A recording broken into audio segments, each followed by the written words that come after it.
What's going on, everybody? Welcome back to the channel. Today we're going to be talking about the top 10 best films of 2022. We are going to end this year on a high note. I already have my top 10 most surprising, disappointing, and worst films of 2022, and this year for me has been a bumpy road. It started off very bumpy, but as the time went on, it started growing and going a little bit, but we are here. This has been a great year for films, so hopefully everybody is going to have a fun and safe New Year's. So with that out of the way, let's go ahead and get started with the top 10 list. First, we're going to be starting off with a couple of honorable mentions that I have here for you guys.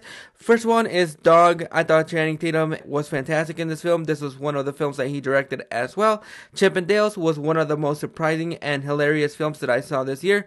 The Unbearable Weight of Massive Talent, a film that I thought was going to be in my top 10 when the film came out, and there were just other films that just came out and actually blew me away. Barbarian, one of my favorite horror films of the year, came really close. I really enjoyed this film, but it was just wildly different. It was ambitious, and I really love the fact that the promotion for this film did not give anything away for this film. The Adam Project, a time-traveling film that stars Mark Ruffalo, Ryan Reynolds, and Jennifer Garner, and it's just fantastic. This movie had so much heart. The chemistry between everybody was fantastic, and there was just a lot of things that I loved about this film. Mostly the fact that this film was mostly a film about fathers and sons.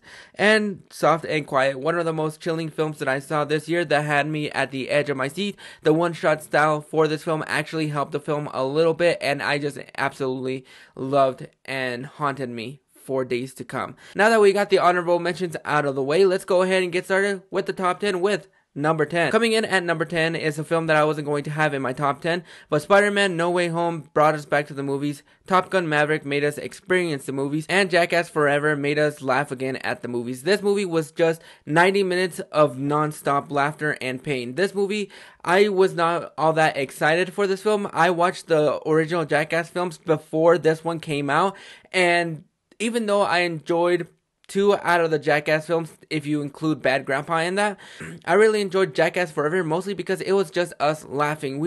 This was the first Jackass films that I got to see in theaters, and just having everybody laugh with you was just a fun and unique experience that I had at the beginning of the year. This movie was funny, painful, and it made me not want to have a dick again. Coming in at number 9 is Fire of Love, my favorite documentary of the year. The way that this film was constructed and the way that the footage was spliced in together, this is some of the best footage that I have seen. It's about these 2 lovebirds that used to go on a lot of volcano trips. They would get to the edge of the volcano and feel the eruption. They were volcanic explorers, and they unfortunately died doing the things they loved, and this movie was just absolutely fantastic. This movie was not on my radar. I decided to go out of the whim to just watch it in theaters one day, but boy, from the first moment that you see the first piece of footage of this film, you are just blown away by how close they are and how amazing this footage looks. Coming in at number 8, I have Glass Onion, A Knives Out Tale.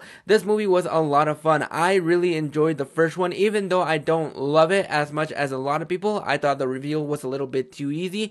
This one made the reveal a little bit too hard, and I was very satisfied with what happened. This movie was funny, charming, and there was just a lot of great characters in this film. You had Kate Hudson, Dave Bautista, Catherine Hahn, Edward Norton, Odom Jr. You have just a stacked cast, and Rian Johnson absolutely knocked it out of the park with this film.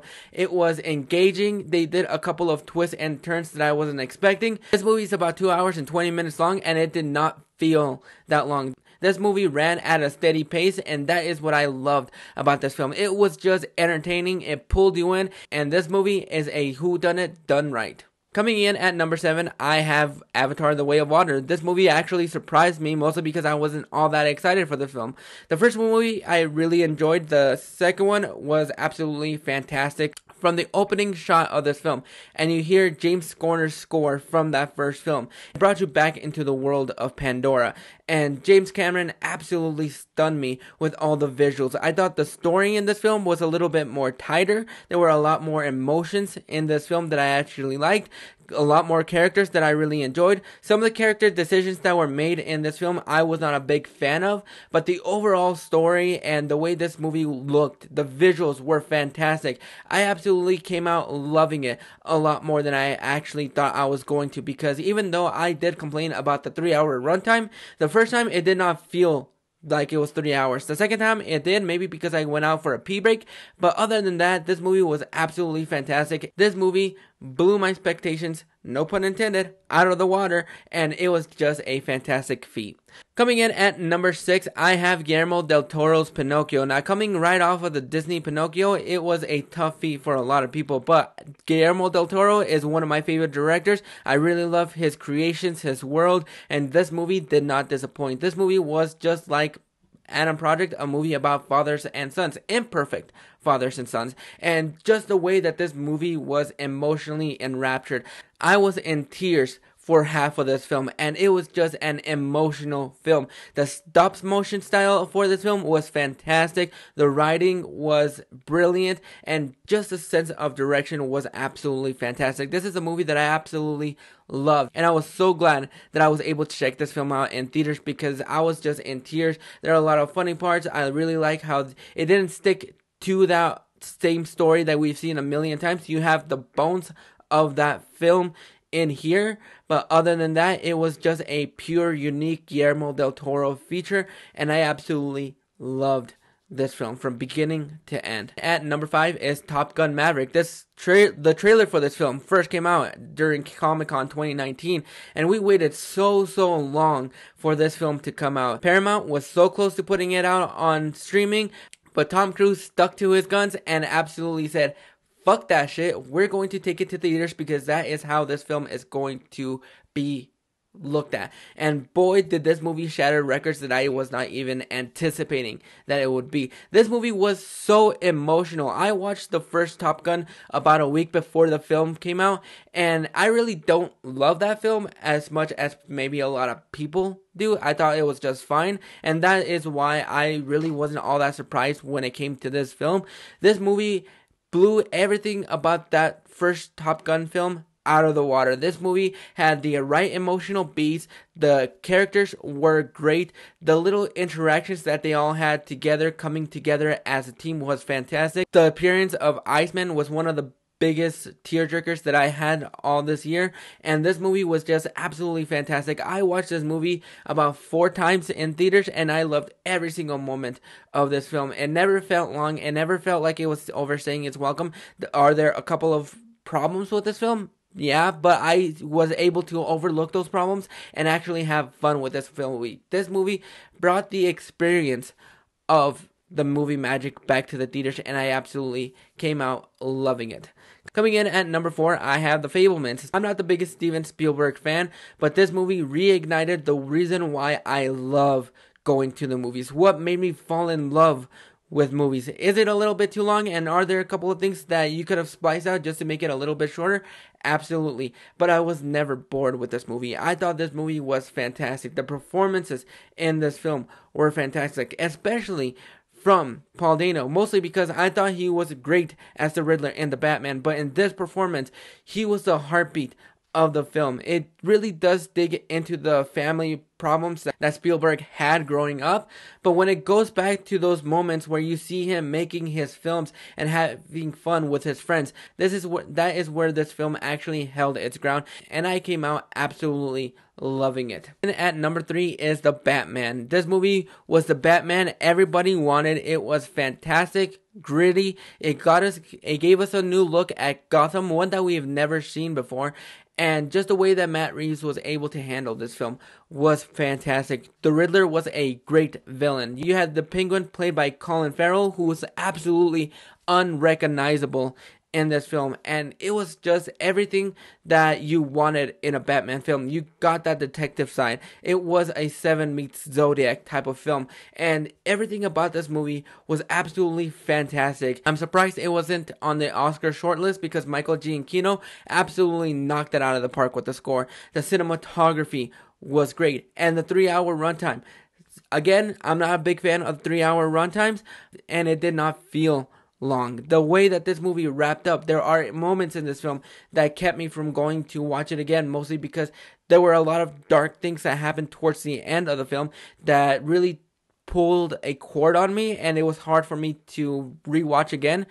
But I absolutely love this movie. It was everything that I wanted and more. My top 2 films of the year are a little bit more switchable. You can put these in any order and I would absolutely love them. So one would say that it comes in a tie, but it depends on the day. But coming in at number 2 is Everything Everywhere All at Once. I went to an IMAX early screening of this film and I was just blown away by how crazy, bonkers, and great this film is. It is the best multiverse film that we had this year, and just the way that this film played out. Michelle Yeoh was fantastic. Ki Hugh Kwan was the heartbeat of this movie. And Stephanie Hsu, who plays Michelle Yeoh's and Ki Hugh Kwan's daughter, was fantastic. Everybody had to play different versions of themselves, and they all knocked it out of the park. But just because you have those bonkers things happen throughout the entire film, there was a really nice life lesson about enjoying the things that you have right in front of you. The way that this film wrapped up was just absolutely heartbreaking. One of my favorite lines of the year is still said by Ki Hugh Kwan, and every single time I watch that scene, it just absolutely breaks me down. Because this movie came out at a time where I needed it the most, and this movie absolutely helped me get through that tough time, and this movie absolutely adored me. Is it a little bit too long? Could you have cut a couple things out? Absolutely, but the end product was absolutely fantastic. And coming in at number 1 is a movie that I was really surprised because I didn't know anything about it, and that is Marcel the Shell with Shoes On. There are a lot of things that I've said about this movie, and they all remain true. This movie was absolutely fucking perfect. I rarely ever give out 10s out of 10s, but this movie definitely deserves it. I didn't know anything about this film going in. I didn't know who the fuck Marcel was. I didn't know why he had a shoot on.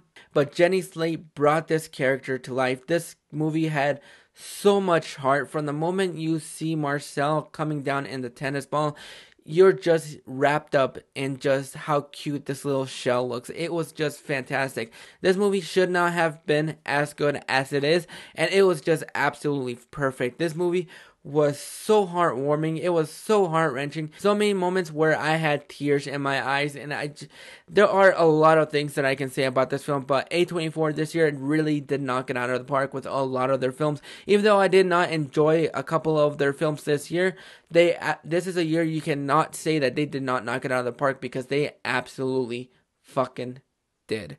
But those are my top 10 films of the year. It is the last video of the year, and boy, has it been a wild, wild ride. This year started off really rough for me, but it ended off really strong in some aspects. But this has been a fantastic year.